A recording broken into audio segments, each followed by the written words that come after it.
The Ayatollah Khomeini, the famous founder of the Islamic Republic of Iran, was 28 years old when he married his bride who was 10 years old.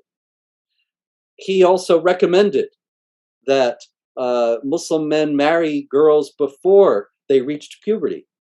In other words, when they're 9, 10 years old. Now, this also is an imitation of Muhammad as depicted in Islamic tradition.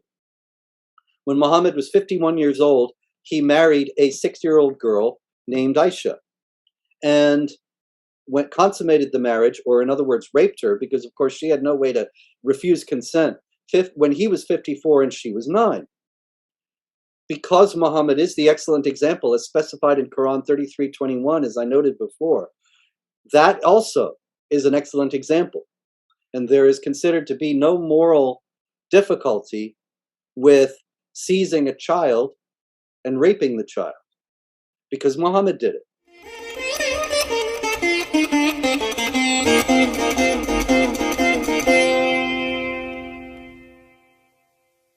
I'm very, very, very happy to receive Robert Spencer again. It's been almost a year that he had his first talk with us. He's an author of 21 books, 2 of which are used as FBI training material. To name a few of his books, The Politically Incorrect Guide to Islam and the Crusades, The Truth About Muhammad, which is the talk today, The History of Jihad from Muhammad to ISIS. And Robert Spencer has been with us on numerous other occasions in our conferences. He's an authority on jihad and Islam and the jihadi aspect of Islam. He's a very clear-headed and a very fearless speaker about the true nature of Islam, so much so that he was banned from the UK in 2013. I think the best way to introduce Robert Spencer would be to introduce you to his thoughts. No, he is not an Islamophobe. He says, anybody who is against beheading, the stoning as punishment, or jihad against unbelievers, or building mosques over raised temples or holy places of other religions, this is not Islamophobia. If this is Islamophobia, then everybody should be an Islamophobe. So currently, Robert is a director of Jihad Watch, and you'll be surprised. I receive his newsletter every week. You will be surprised as to see that the jihad is continuing. It's a continuous phenomena on smaller scale in various parts of the world. Most welcome, Robert. Very, very honored to receive you again. And today's talk is based on his book, The Truth About Muhammad. Thank you. I'm very honored to be here again. It's always good to speak with you. When we speak about Muhammad, of course, it is a controversial issue, not because there is any doubt about what the Islamic texts actually teach about Muhammad. That's quite clear. Anyone can get them and read them. But there is a great deal of misinformation and disinformation about Muhammad, just as there is about jihad and about the history of Islam and jihad, and a great deal of other related issues. So, for example, Karen Armstrong, who is a very prominent historian in the United States, in England rather, she wrote a book several years ago, actually 2 books about Muhammad, in which she said, among other things, that Muhammad is comparable to Gandhi in being a man of peace and in striving to bring peace to all those around him. She could only have said such a thing to an audience that didn't know anything about Muhammad as he is depicted in the Islamic text, because every bit of what ISIS, the Islamic State, does, or the Taliban, or the ISI in Pakistan, or any number of other organizations that are dedicated to following Muhammad and implementing his teachings, everything that they do is based upon Islamic texts. And ISIS is actually quite scrupulous in following the teachings of Muhammad and the actions of Muhammad as exemplary in their actions, in what they do around the world, even the most horrifying things that they do.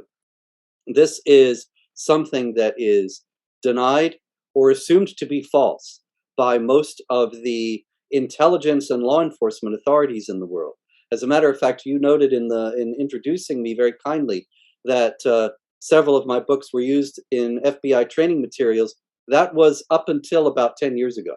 And then they dropped them because the Obama administration determined that they were going to not have any mention of Islam or jihad in connection with counterterror training, because Islam has nothing to do with terrorism. Unfortunately, the terrorists would tell you different. And they would tell you that Islam has everything to do with terrorism and that everything that they're doing is based on Islam. And when we look at the life of Muhammad as depicted in the Islamic texts, we can see that.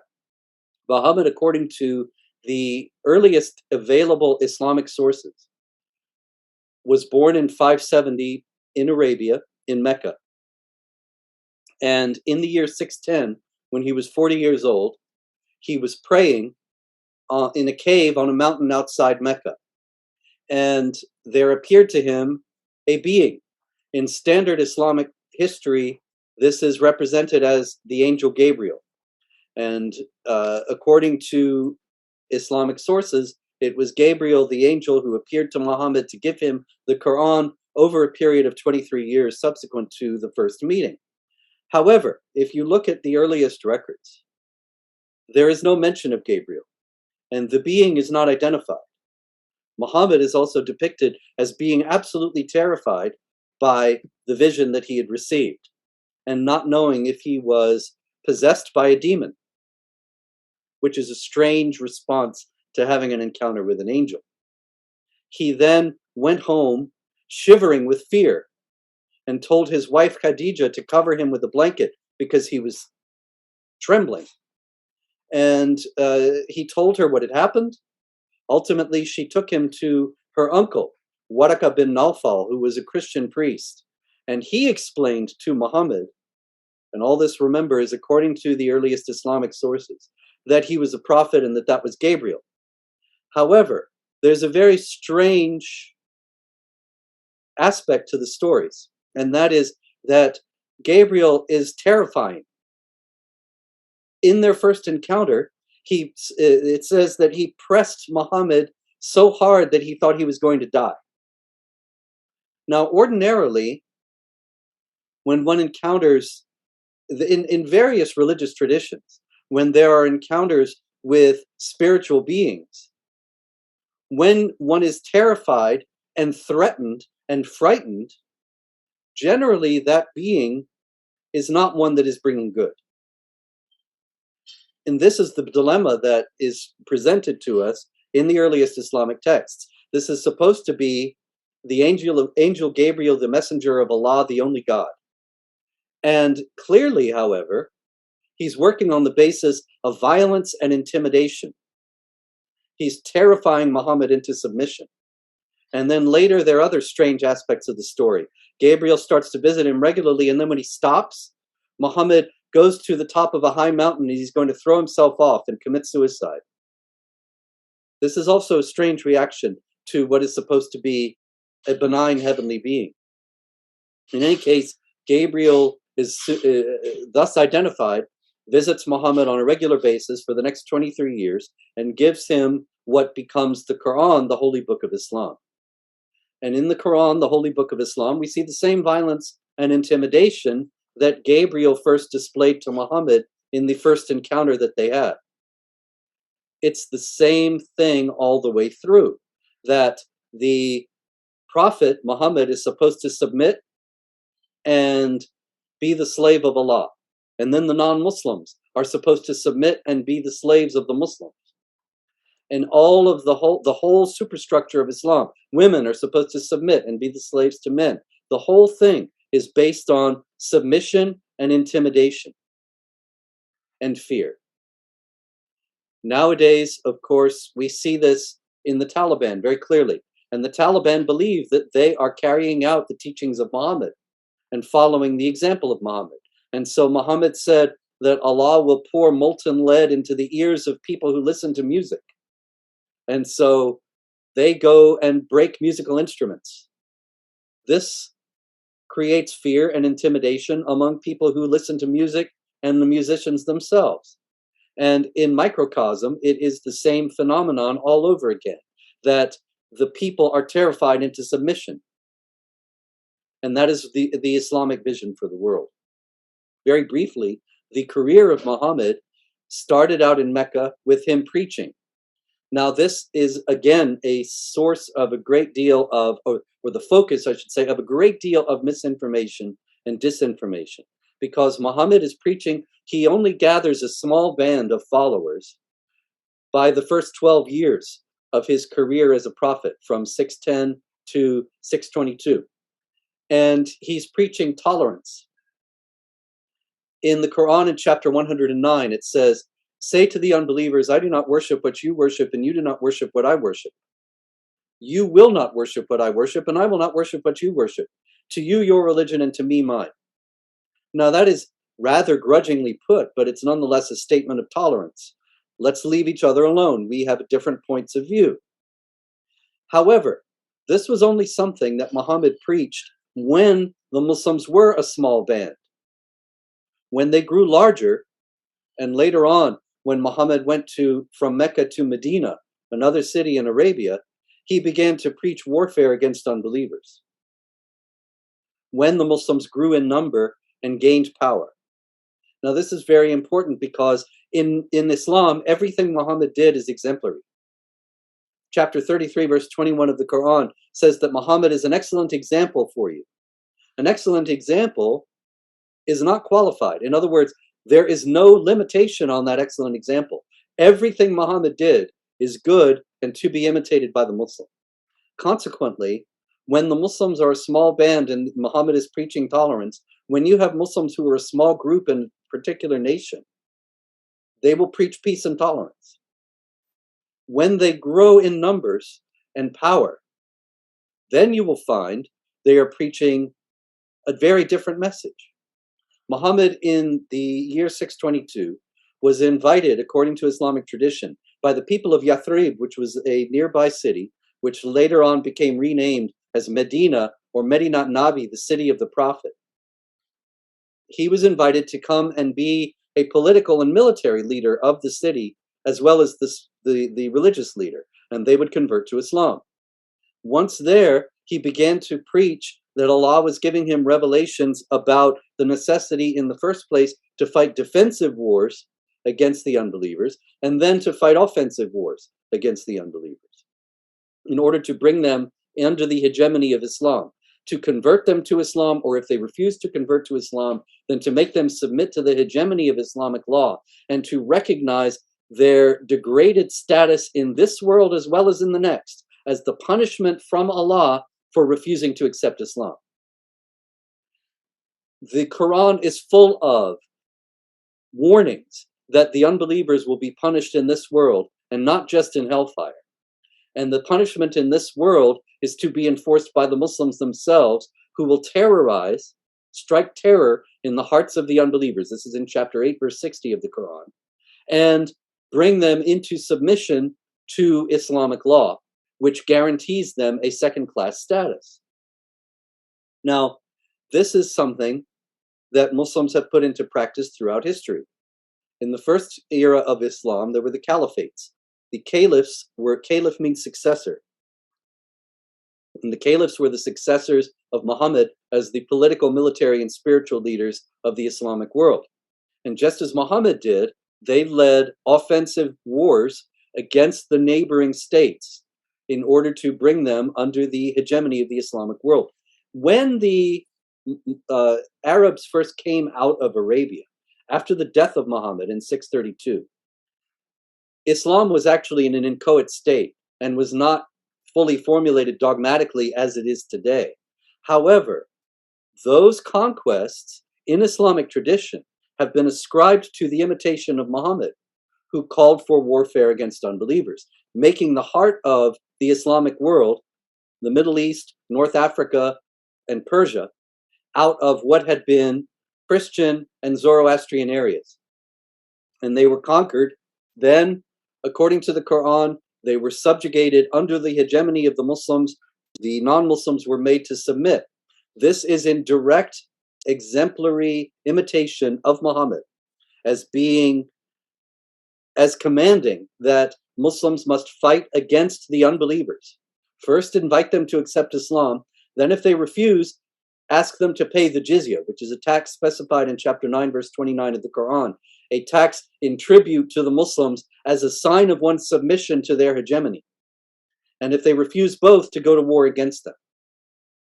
This is the paradigmatic basis for Islamic warfare that conquered a tremendous area of the world. By 732, 100 years after Muhammad died, there is a massive Islamic empire stretching from Spain into India. And of course, the jihad against India was particularly virulent because they were not, the Hindus in India were not considered people of the book. That is the Quran's designation for Jews and Christians and Zoroastrians. And they were therefore treated even more violently and not immediately given the option to submit, although that was later extended to them because the sheer numbers made it impossible for the Muslims to kill them all, although there were certainly attempts to do so. Now, all of this comes from Muhammad's life. The war and the conquest is what he pursued in Arabia, and then his followers, in imitation of him, brought it to the rest of the world. There are also other aspects of Muhammad as exemplary. For example, in Afghanistan in 2003 or 4, when the Taliban was toppled, supposedly, or toppled at least temporarily, the American aid workers went into refugee camps of the displaced people in Afghanistan, and they found that half the girls of second grade age were married, and all of the girls, third grade age and above, were married. And child marriage is a phenomenon all over the Islamic world. The Ayatollah Khomeini, the famous founder of the Islamic Republic of Iran, was 28 years old when he married his bride who was 10 years old. He also recommended that Muslim men marry girls before they reached puberty. In other words, when they're 9, 10 years old. Now, this also is an imitation of Muhammad as depicted in Islamic tradition. When Muhammad was 51 years old, he married a 6-year-old girl named Aisha and consummated the marriage, or in other words, raped her, because of course she had no way to refuse consent, when he was 54 and she was 9. Because Muhammad is the excellent example as specified in Quran 33:21, as I noted before, that also is an excellent example.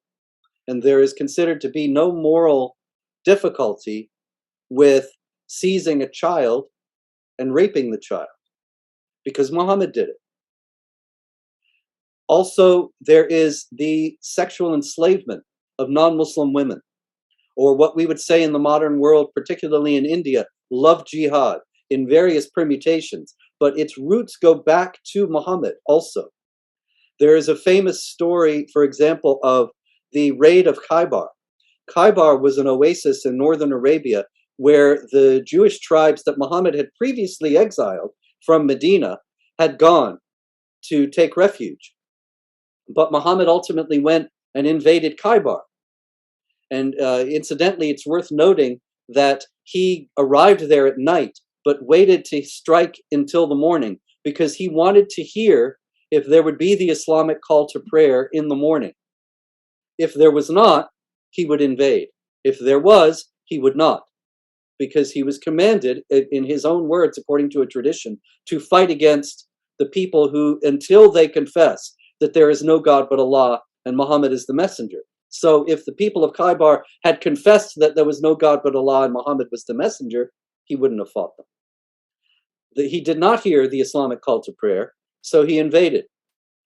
When he invaded, he wanted to get the money. So he went to the treasurer of the community. The Muslims captured him. His name was Kinana, and he had his followers build a fire on Kinana's chest to torture him until he revealed where the treasury was. Kinana refused to do so and was ultimately put to death. Then his wife, Safiya bint Huyai, was captured and given to Muhammad. Now, this is a woman who's not only her husband was killed, but her father was also just killed by the Islamic warriors in Khaybar. And yet Islamic tradition says that Muhammad married her, consummated the marriage on the spot. Can you imagine this absolutely ghastly scene of dead bodies everywhere, and Muhammad being so consumed with lust that he has to stop in the midst of these dead bodies and rape this woman. But this also is exemplary behavior, because Muhammad is the excellent example of conduct. Consequently, you have all over Europe, for example, nowadays, with the mass Muslim migration since 2015, a huge increase in the sexual assaults and rapes of non-Muslim women there. And you have this, of course, in India with the kidnapping, the abduction of Hindu girls, Sikh girls, Christian girls, and they're subjected to the same treatment. This is all because this is something that Muhammad did.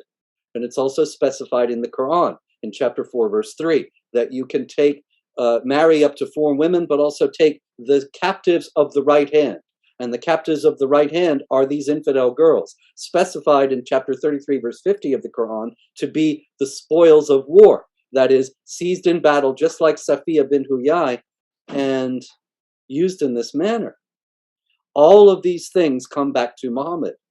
Many years ago, you don't hear it so much anymore, but many years ago, right after the United States got involved in Iraq and Afghanistan, there were many news accounts that actually had Muslim apologists claiming that beheading was completely against Islam, and it had nothing to do with Islam. But this was, once again, as is so often the case, based on counting on the ignorance of the audience, not to be able to understand that they were being deceived. In reality, beheading is specified in the Quran. When you meet the unbelievers, strike the necks. Chapter 47, verse 4. Consequently, the Muslims, according to Islamic tradition, Muhammad practiced beheading. He beheaded between 600 and 900 of the Jews of the Qurayza tribe that he claimed had betrayed him. And this was in accord with the Quran. Then, in accord with the example of Muhammad and the Quran, you have beheading whenever there is a conflict between Muslims and non-Muslims. You see this all the time. As a matter of fact, just this morning, before beginning this program, I was reading a news article about the protests in Kazakhstan that you may have heard about. And 12 policemen were killed by the protesters. One of them was beheaded. And when you see a story like that, it is absolutely a direct result of the example of Muhammad. And of course, that's just one very small example of hundreds and thousands of such stories from all over the world that can be adduced in this connection. Muhammad also taught that anyone who leaves Islam is to be killed. Whoever changes his religion, kill him. As a result of that teaching, which is also continued and taught by all these schools and the schools of law and the various sects of Islam, they all still teach whoever changes his religion, kill him. Those who leave Islam are under an immediate death threat. And you can look at what has happened with Wasim Rizvi since he left Islam and in the inundation of death threats that he has received. This is because of Muhammad. Every bit of the activity that you can see from Muslims in the modern world today can be traced directly back to the example of Muhammad. Consequently, this is the primary responsibility of non-Muslim governing officials, law enforcement officials, and intelligence officials. If they want to deal with this problem adequately, they have to confront the fact that these values are what are being taught in mosques all over the world. Because Muhammad, as the excellent example, is still being taught everywhere. It's just as a matter of course. Every religion is going to teach what it teaches, and this is what Islam teaches. But there is tremendous, almost universal denial about this. And every non-Muslim politician in the West, from Merkel, who is no longer Chancellor of Germany, but I'm sure that her successor is just as bad, Macron in France, Boris Johnson in the UK, certainly Joe Biden, and all their predecessors, with the arguable exception of Trump, but not the complete exception of Trump.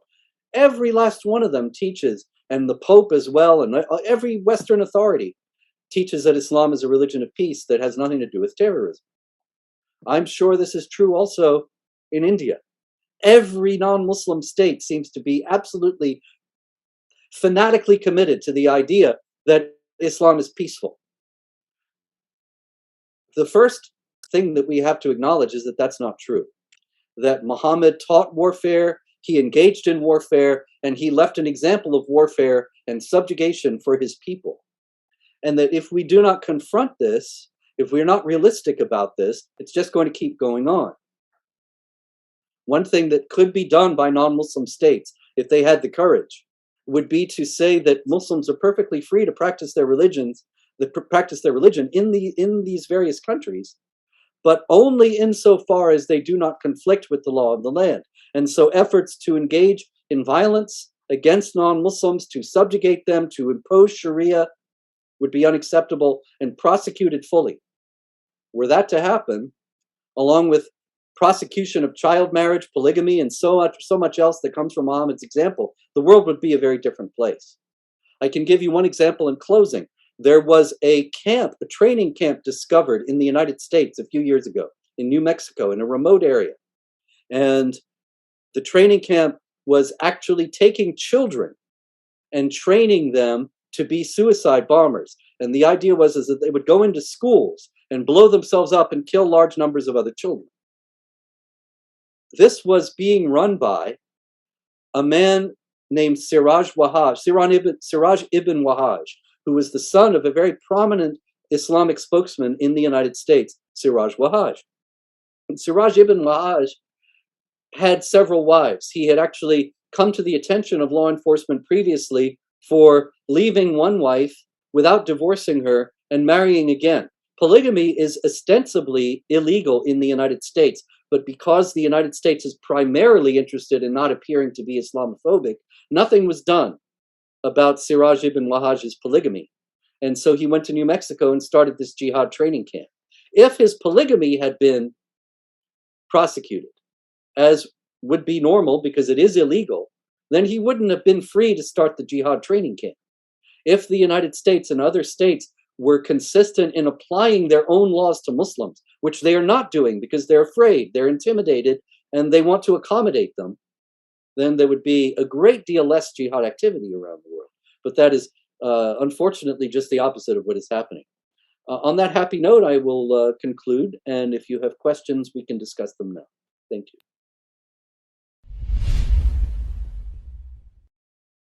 You did not speak about Zainab. Zainab is a wife of Muhammad, and it's an interesting story because it coincides in many ways with the child marriage to Aisha and the rape of Safiya.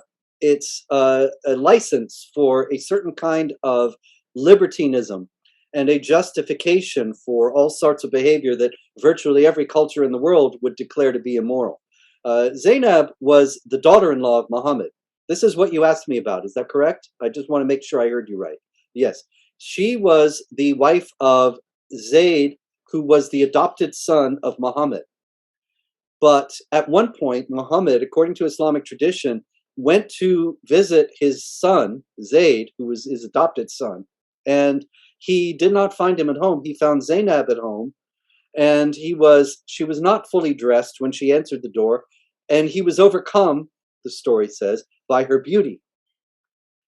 Zayd ultimately came to see him and said, "If you are so taken with her, I will divorce her and you can marry her." And he said, "Oh, no, no, no. Keep your wife and fear Allah." But then Allah, always ready to accommodate Muhammad, told Muhammad, why are you refusing what I want to give you? I want you to marry Zainab. And he emerged from his trance of revelation and he said, "Who will go tell Zainab the good news that Allah has married her to me?" And so he married his daughter-in-law. This was scandalous even then, unlike the child marriage. And as a result, he had to outlaw adoption. He said, and this is all in chapter 33 of the Quran, chapter 33, verse 4 and 33, verse 37. He said, you can't have adoption. And Zayd is no longer his son. Zayd was known for years as Zayd ibn Muhammad, but had to go back to being called by the name of his birth father, Zayd ibn Haritha. no adoption in Islam. But all this was only because Muhammad wanted once again to satisfy his lust in taking this woman who was his daughter-in-law. Unfortunately, this has condemned many children to lives of great misery because they can't be adopted. They can't go into a family that's not their own. This is yet another example of how the exemplary character of Muhammad has a extraordinary destructive effect on human beings all over the world. I like the way you continue to say the exemplary character, perfect character. There is a comment by George Carlin, very famous one. He says, religion has actually convinced people that there's an invisible man living in the sky who watches everything you do every minute of the day.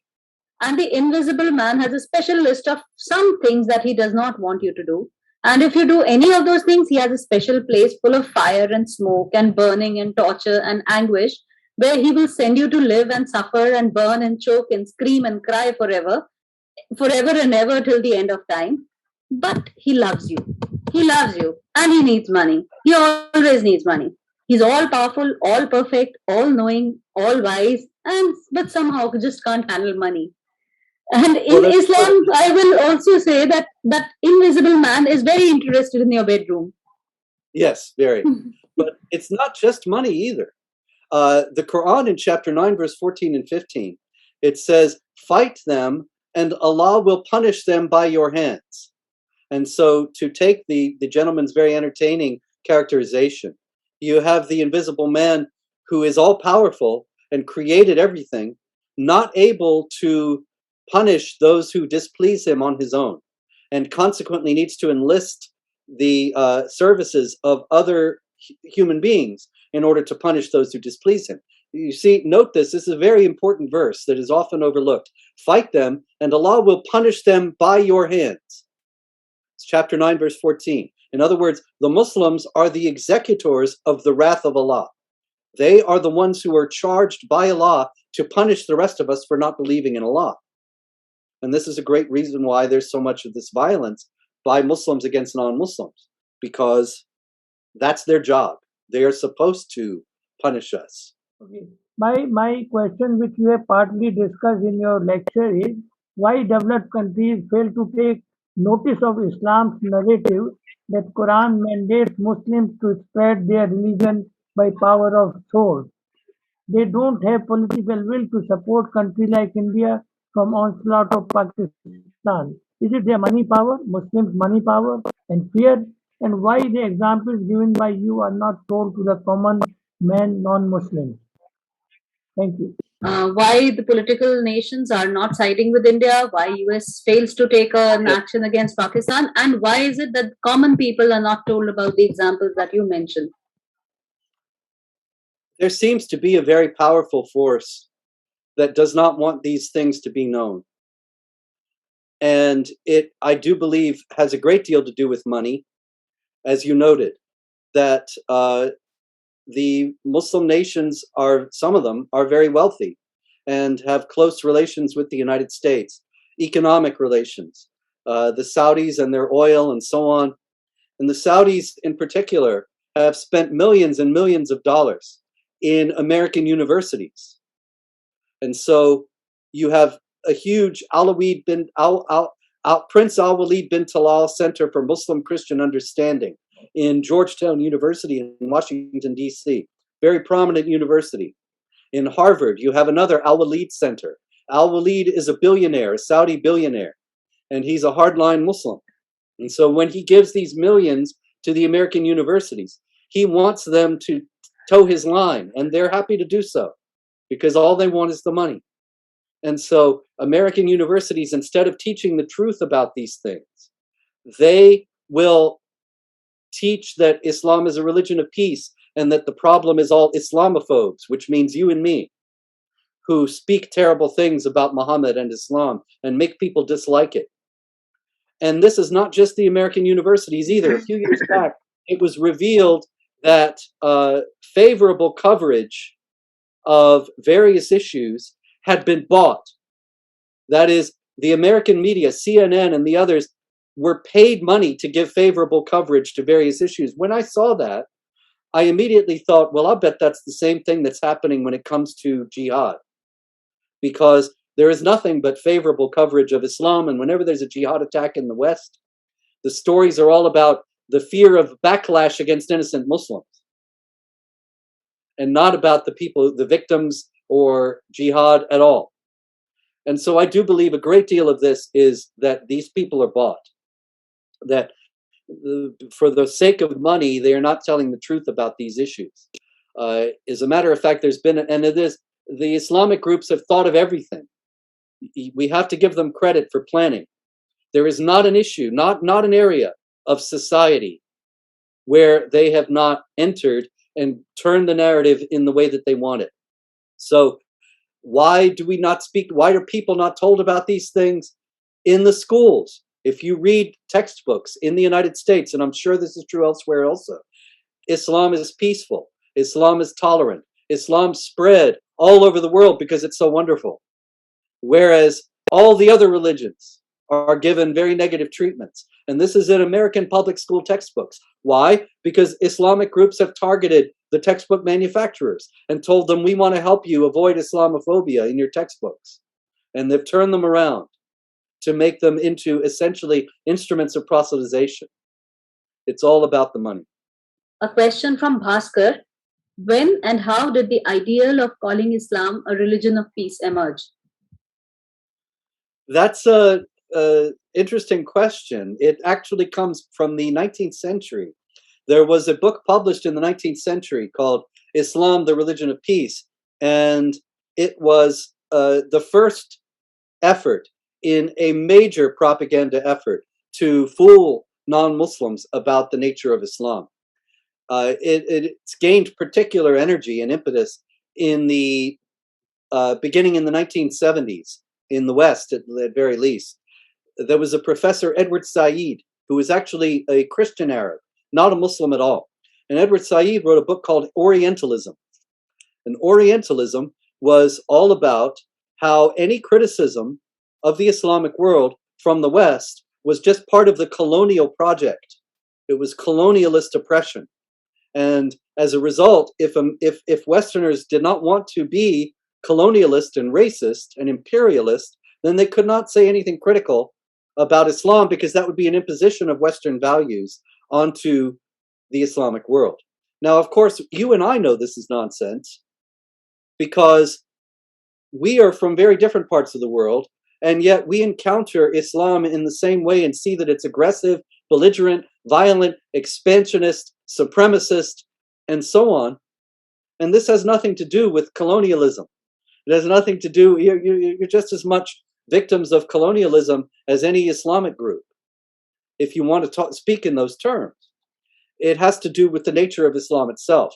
But this was obscured by Edward Said to a tremendous degree. His book Orientalism had immense influence all over Western academia and the Western intelligentsia. Now, at the same time, there was the push to say that Islam was a religion of peace that came from George W. Bush after 9/11.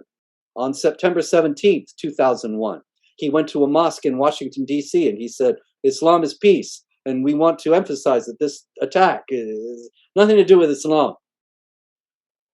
The idea also comes from the fact that Islam really is a religion of peace, but not in the way that we understand peace. The idea is that Muslims must wage war against the whole non-Muslim world and subjugate all non-Muslims under the hegemony of Islam, and then there will be peace. And so Islam ultimately has the goal of peace by conquest and subjugation. Therefore, it's a religion of peace. But all this is ultimately just an attempt at deception. And it's very effective, because if you're not a Muslim, most people would not be interested in reading the Quran or reading about the life of Muhammad. Mostly only Muslims are interested in such things. And so they're able to prey upon the ignorance of the non-Muslim and use this lie to foster complacency and to make us think, well, there's not really a problem because the vast majority is peaceful. And my friend Ahmed that I work with, he's a wonderful fellow. He's very gentle. He would never hurt anyone. So therefore, there's nothing to be concerned about regarding terrorism. But this is a massive, extraordinarily successful deception. Why don't women in Islam don't speak up? I mean, they must be reading Quran, they must be reading all these quotes, and they must be knowing what exactly it means. But then, how are they fooled? It's a very, very small percentage which actually comes out and speaks against Islam.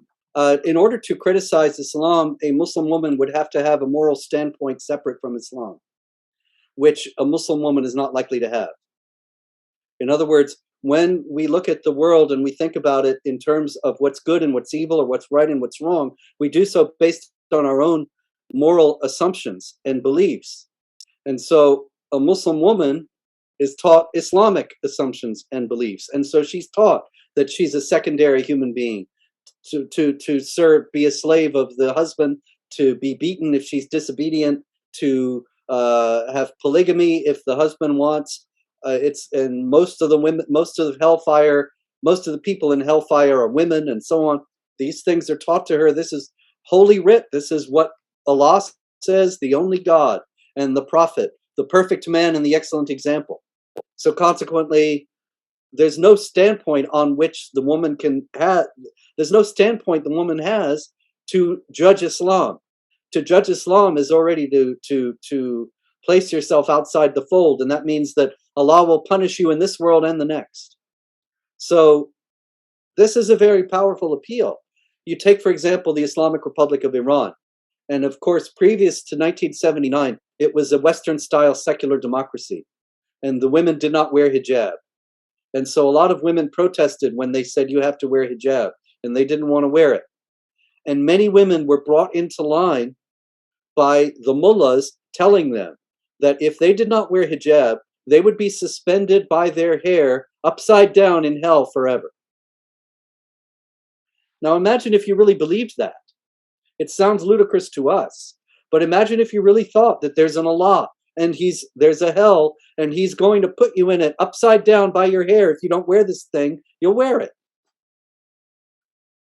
It only creates a difficulty when you have Muslim women move to a non-Muslim culture, and then they're confronted by a different way to live. And sometimes that creates difficulty. That's actually when you have honor killings and so on. In India, as well as there's been some that have happened in the United States and elsewhere, they start to live in a different way. And then their brothers and their father, they kill them because they have dishonored the family by living in a way that's un-Islamic. And this is something that's based on the Quran, where a boy is killed and the killer says, I did it because he was going to grow up to be unrighteous and his parents deserved a righteous child. So it's very difficult for a Muslim woman, without any other way to look at the world, to criticize Islam. Yes, Dr. Spencer, wonderful talk as usual. My question was a bit related to the topic that you had mentioned. So, the narrative that's been peddled widely through social media, that the extreme form of Islam is primarily due to the Wahhabi ideology propagated by the Saudis, right? Because they have funded madrasas all over the world, and you're seeing, even in India, Wahhabism seeping more in the last 20 years than before. So there's also this narrative being peddled that the Saudi prince Mohammed bin Salman is taking measures to temper the extreme Wahhabist ideology. So how much truth do you think there is to that? I mean, is he making an earnest effort, or is this just media propaganda? And the second part of that question is that we know that the leftist stream, academic stream in the United States, they're sympathetic to the Islamist jihadist cause, but they seem to be anti-MBS. So I really don't understand that dynamic, and that was the second part of my question. Thank you. Yes, as far as MBS goes, of course, I don't know whether he's sincere or not, but he has to tread very carefully. And it's interesting to note, there was an interview with him recently where he was speaking about the reforms he was going to make in Islam. And it was clear, as he was speaking about this, that he was extraordinarily nervous. And as a matter of fact, he kept on making a strange gesture with his neck, as a matter of fact, kind of jerking it up a little bit, like, and doing this repeatedly throughout this part of the interview. And yet the rest of the interview, which was very lengthy, he never did that. And I think that betrayed that he's very afraid of what could happen in this regard. And maybe it has to do with his neck, that he could be beheaded for apostasy if he goes too far, because there is a death penalty for heresy, a death penalty for apostasy. He's treading a very dangerous line, trying to limit the power of the Wahhabis. And then the first part of your question, a lot of people say that Islamic jihad activity today all comes from the Wahhabis. There's actually some truth to that. But on the other hand, if you think about Darul Uloom Deoband right in India, you can see that there's jihad activity that has nothing to do with the Taliban. I mean, everything to do with the Taliban, nothing to do with the Wahhabis. This is a different school of Islamic thought. And yet, because Islam is what it is, they come to many of the same conclusions as the Wahhabis. The history of jihad also shows that Islamic jihad activity doesn't come from the Wahhabis, because long before the Wahhabis, there was jihad violence. And the Wahhabis only arose in the 18th century, the latter part of the 18th century. But there was a great deal of jihad from the Mughals, from the Ottomans, from all manner of Islamic entities long before Wahhabism. As far as the American universities go, I do believe that they are compromised to a tremendous degree by the very forces that MBS is trying to limit. And that might explain their hostility to him. How much of this narrative control to protect Islam is because of communists, Marxists who have taken control of every part of American and European society? What is in it for them to defend Islam? For they know that Islam finally will not let them survive, even if they make it win. A great deal of the Islamic activity is because of the communists. There's no doubt about this.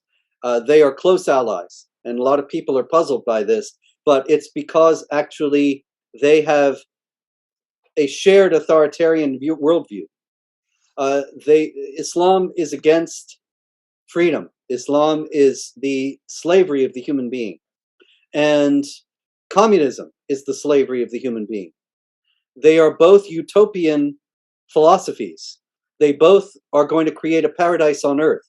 The communists want to create the paradise of the workers ruling and the withering away of the state. But what that means in practice is draconian punishments for any kind of dissent, and the gulags, the massive prison camps in which millions of people anybody who steps out of line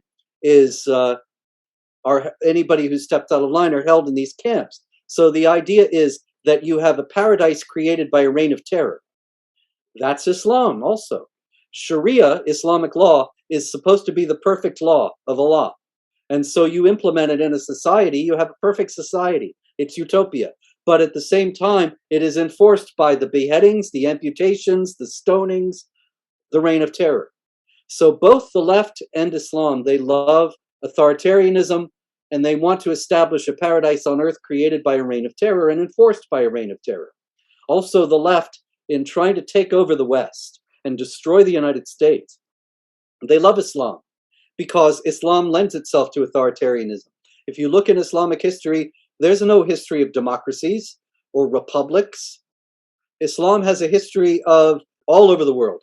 Only Turkey was a secular democracy, but Turkey was created in the atmosphere of a rejection of political Islam. And now Turkey, of course, is re-Islamizing. So there's no democracy. There's no freedom. It's all just obey the authoritarian ruler. As a matter of fact, Muhammad said it in a tradition. Obey your ruler, even if he is an Ethiopian with a head like a raisin. Most people quote that to deal with the racism of the statement. But even aside from that, it's just a blanket statement to obey the ruler. That's just what the communists want. Obey the authorities. Submit. Do whatever we tell you. You referred to some author, if I heard you correctly, who compared Muhammad with Gandhi. Yes, Karen Armstrong.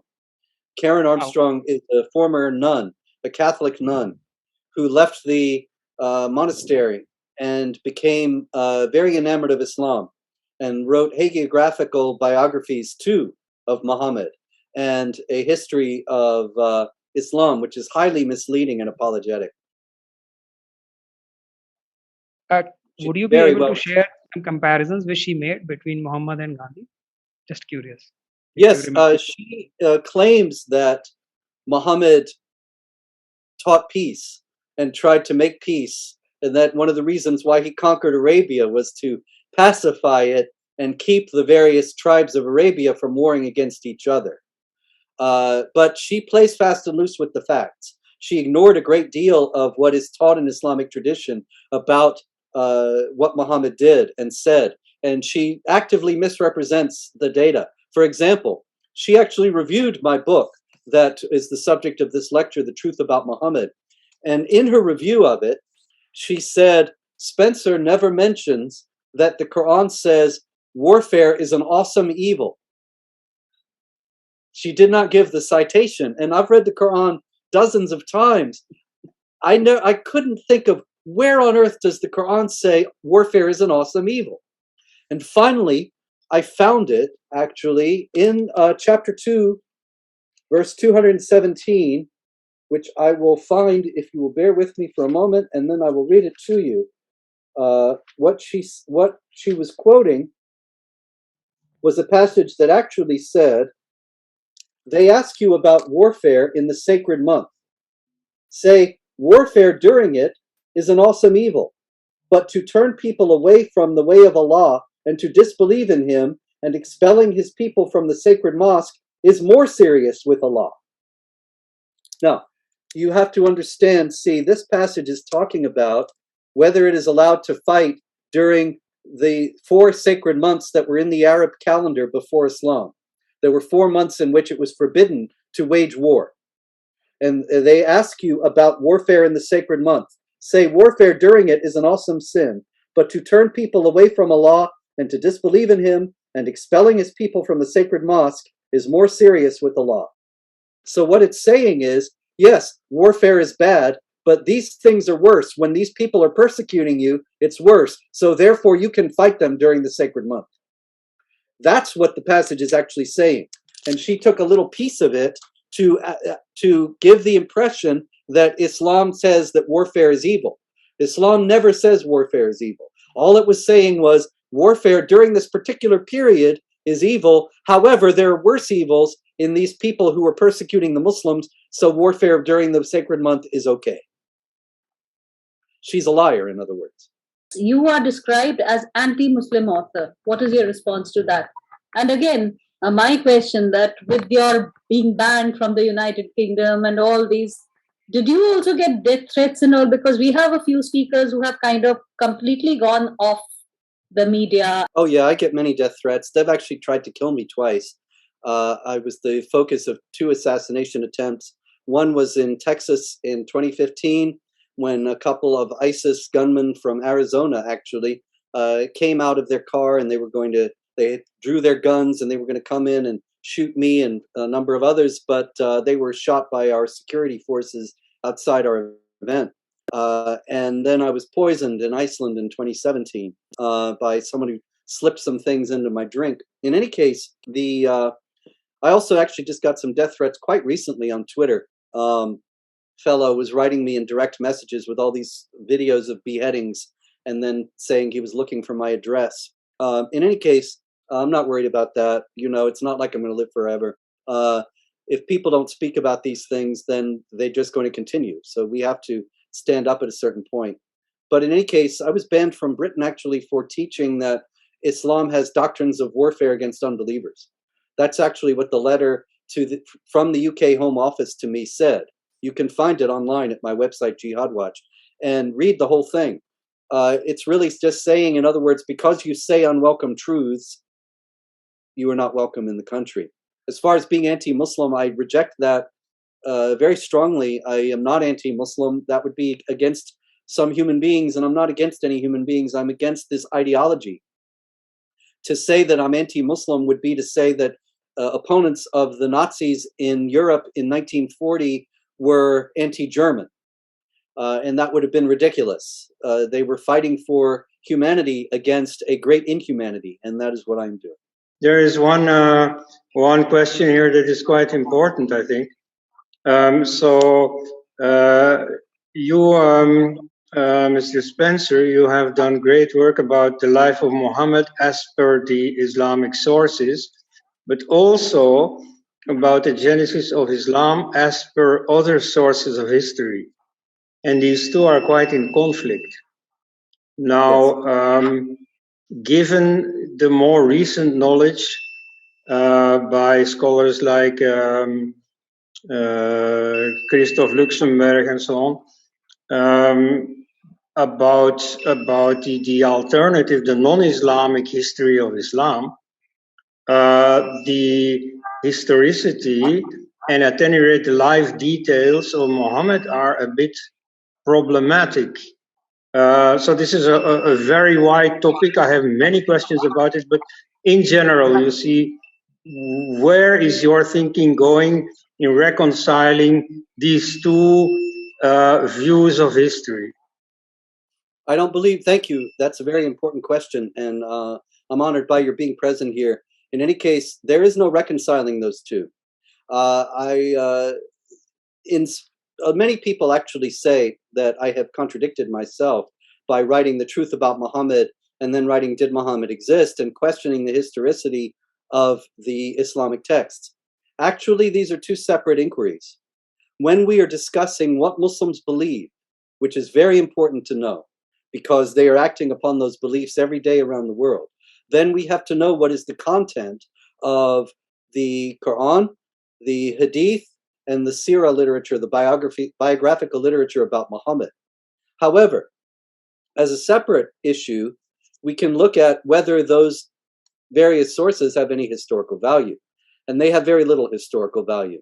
The traditions about Muhammad's words and deeds, although they are normative for Islamic law and behavior, they actually date from around 200 years generally after Muhammad is supposed to have lived. And there is no record of Muhammad in contemporary sources from the 7th century when he is supposed to have lived. So it's rather like discussing the Shakespeare play Macbeth.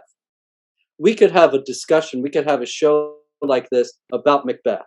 And we could say, Macbeth plotted to kill Duncan. And Macbeth said, is this a dagger I see before me? Its handle toward my hand, and so on. And discuss all of Macbeth's motivations and his goals and his activities. But that still would be, it's just a play. It's not history. And so while we can discuss what Macbeth said and did, that does not give it any historical value.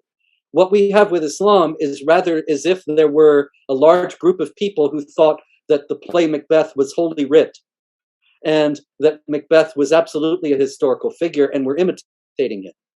And then it would be two inquiries. One would be what Macbeth said and did, which would be very important to know to deal with these people. And second, is this really actual history or is it just a play? And in the case of Muhammad, there is no evidence that any such person existed.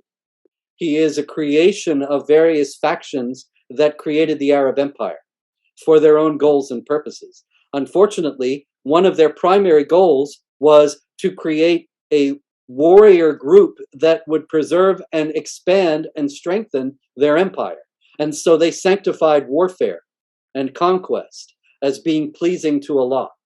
And this is why we are discussing this today and why it remains a problem. But there is no historical value to these stories. So we have a question. Your views about the Deobandis? Well, of course, they're the inspiration. They're the source for the Taliban. The Islamic theology that the Taliban hold comes from the Darul Uloom Deoband, comes from the Deobandi point of view. It's essentially identical to the Wahhabis, but it's not the Wahhabis. And the reason why two Islamic groups that are distinct, like the Deobandis and the Wahhabis, have essentially the same point of view is because the Islamic texts are very clear. And they do teach warfare against unbelievers. They do teach the subjugation of the unbelievers under the hegemony of Islamic rule. There is no sect of Islam that does not teach this. People speak about the Ahmadiyya or the Ismaili Shia in this connection as being peaceful. These are very small groups that do not have influence in the wider Islamic community. We're talking about less than 1 or 2% of Islam worldwide. The mainstream, the large groups of Muslims, both Sunni and Shiite, all teach this warfare and conquest and subjugation. We have a question that, barring fears and threats, what could be the reasons why some people voluntarily convert to Islam? People are taught a lot of nonsense to convert to Islam. There have been many converts to Islam, as a matter of fact, who become disillusioned. I was in contact several years ago with a man who was a very prominent convert to Islam in the United States at one time. As a matter of fact, he won several awards from Islamic groups for his writing about Islam. But he ultimately left Islam, and he told me that the Islam that he was taught was not the true Islam. He was taught that Islam was all about peace and brotherhood. And as a Black American, he was very interested in it because it was a rejection of racism. Then he became a Muslim. And he said he had only read a little bit of the Quran before he became a Muslim. This is very common. And it's the same thing with many women.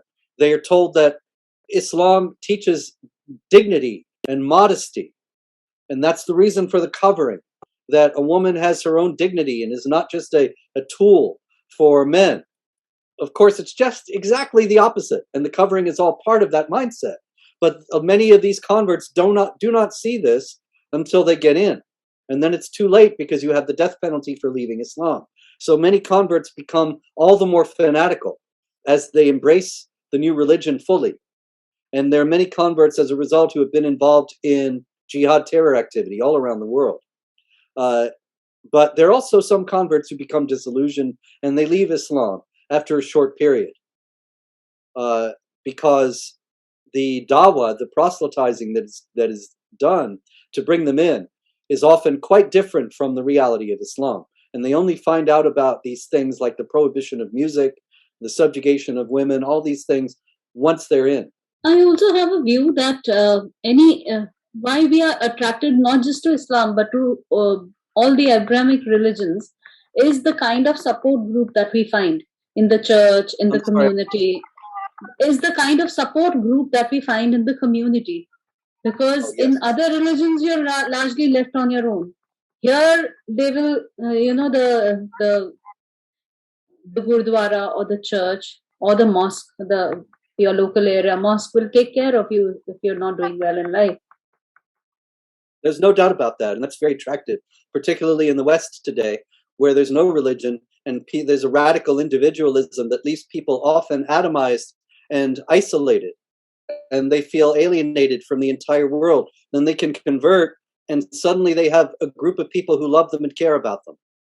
And so I think the importance of that cannot be underestimated. It only becomes a problem when you have people who love them and care about them tell them, now in order to please Allah, you need to do violence to unbelievers. And how about the psychological condition where people like to be told what to do, they like to be subjugated? Oh, that can't be underestimated either. This is extraordinarily important, and people don't like to discuss it. But the fact is that there are many, many human beings who would prefer slavery to freedom. And they prefer to have a worldview that everything is set out for them, and they don't have to make any difficult choices because it's all there already done.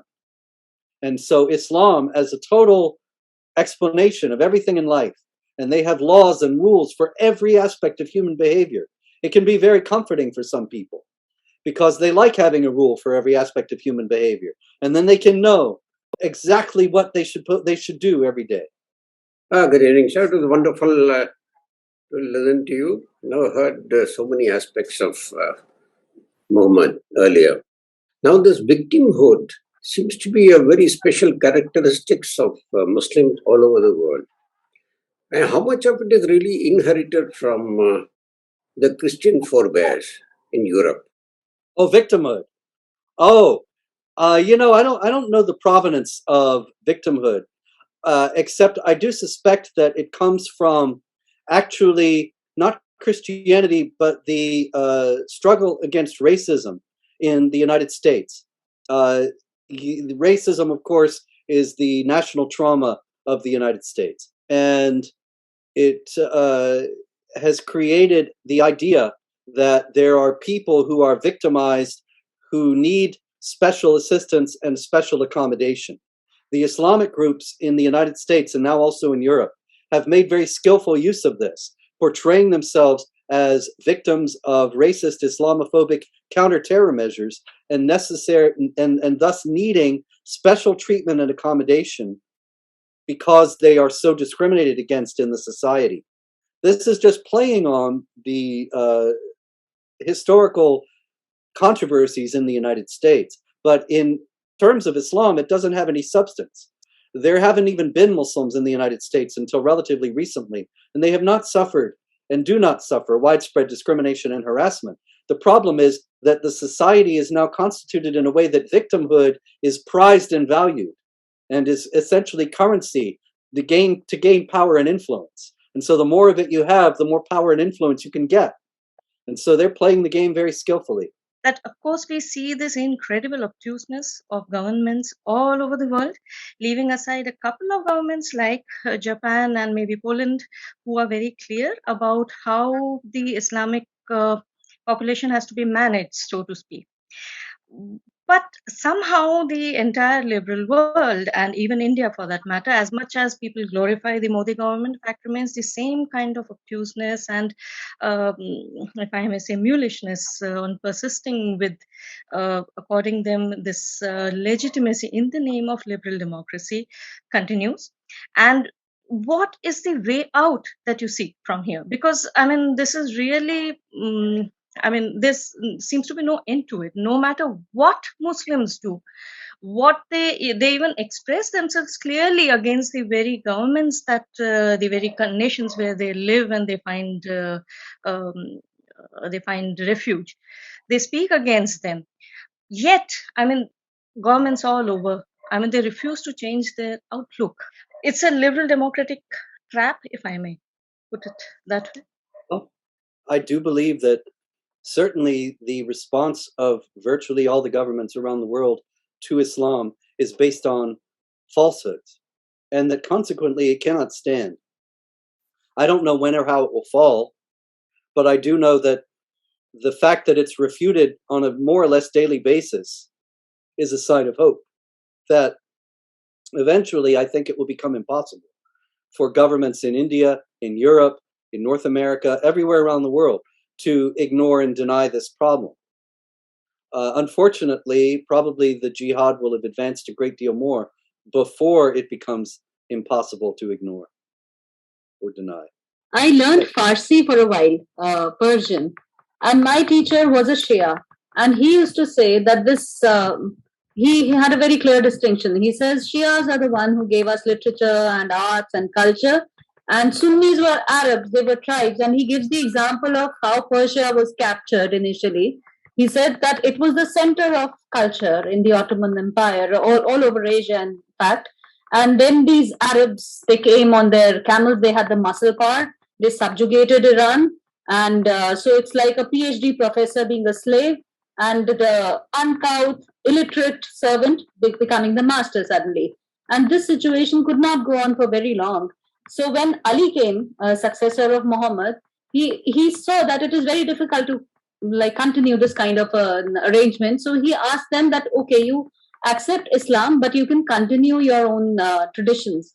Yeah, well, there's no doubt there's a lot of anti-Arab sentiment in Iran. And that Iran, Persia had a tremendous history and tradition long before Islam, which is unlike Arabia or other areas of the Islamic world. And so there is resentment to a tremendous degree against Sunni Islam because it's identified with the Arabs and against the Arabs among many Persians. At the same time, of course, we can see from the Islamic Republic that there are some Shiite Persians who are quite fanatical in Islam. And there's a phenomenon, it's also true in Pakistan, that a lot of non-Arab Muslims tend to become even more fanatical than the Arabs to try to prove that they're just as good Muslims as the Arabs.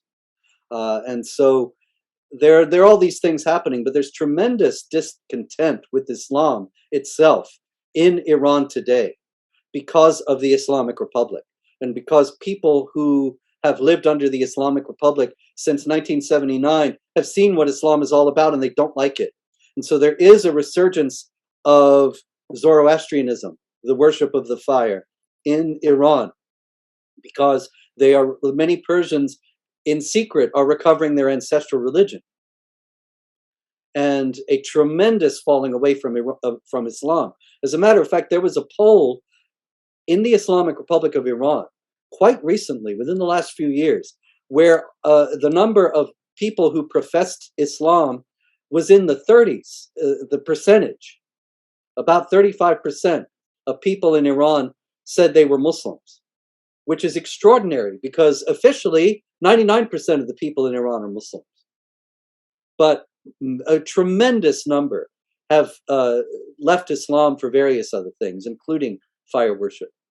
One of the things the American forces in Afghanistan found was an American who had become a Taliban. John Walker. John Walker, yeah. And so one would think that people would be interested in following up with him and, whether his views have changed or not, but nothing is heard about him. Do you have any idea what he's doing now and what his views are? Yes, I do. He was freed from prison last year, I believe it was, or maybe 2 years ago. And he wrote an article recently about Islam, jihad, Afghanistan, the Taliban, making it very clear that he hadn't changed his views at all. He has only been reinforced in Islam, in his Islamic views.